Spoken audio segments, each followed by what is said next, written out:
A source inside the federal government has come forward to reveal suspected terrorists are roaming freely inside the United States following the Biden administration's exit strategy in Afghanistan and the government's initiative to shelter fleeing refugees, known as Operation Allies Welcome.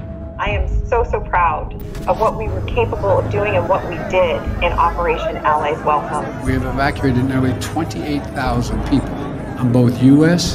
and coalition aircraft. We are conducting thorough security screening. Anyone arriving in the United States will have undergone a background check. The records we've obtained confirm these individuals as national security threats currently within our borders. Meet Anwar Halak Wahidi, who is classified as a Category 15 threat by the Department of Homeland Security for having used explosives or arms. Category 15 falls under the Tier 1 threat level, which is labeled as armed and dangerous. Documents further reveal he was only added to the terrorist watch list after already being admitted into the U.S. on October 17, 2021 under Operation Allies Welcome. Wahidi applied the next day for his 2-year work visa, and 10 days later, it was approved. Nazir Ahmad Rahimi entered the U.S. on August 24, 2021, flagged by DHS because he has engaged or is likely to engage in an unspecified violent terrorist act. Despite being apprehended by ICE while in the U.S., he is yet to be deported, and his last known address is in our nation's capital. Ismail Jarrah arrived in the U.S. on August 31, 2021. Less than a month later, he was re-added to the terror watch list as a Category 15 for having used explosives or arms. Since then, his work visa has been approved. Tahsinullah Wafa Manazil was paroled into the U.S. on October 14, 2021. The next day, he was re-added to the terror watch list as a Category 7 threat if enters the U.S., and also approved for his 2-year work visa.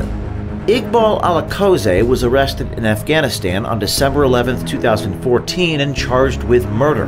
But that didn't stop him from being paroled into the U.S. on August 25, 2021. Records indicate ICE dismissed his case, saying it, quote, does not meet ICE enforcement priorities, unquote. He remains in the U.S. and his work visa is pending. This doesn't even begin to scratch the surface. Those we've investigated are just a small sample size, all of whom still remain within our borders. Our source inside the federal government has identified numerous cases involving people who pose national security risks. This begs the question, how could this be happening?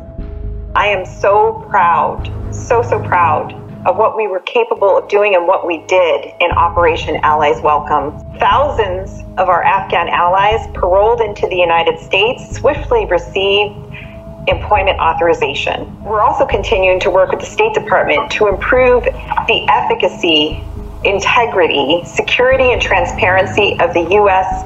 refugee admissions program, which, as you know, was almost dismantled over the last 4 years. To date, Operation Allies Welcome has brought over 84,000 Afghan refugees into the United States. According to our source, known terrorists are also gaining access to the country through the southern border, as millions of people stream across unchecked every year. Our federal agencies are clearly aware of the crisis, yet seem to prioritize accelerated vetting over the security of Americans. This is only the beginning of our investigation. Stay tuned.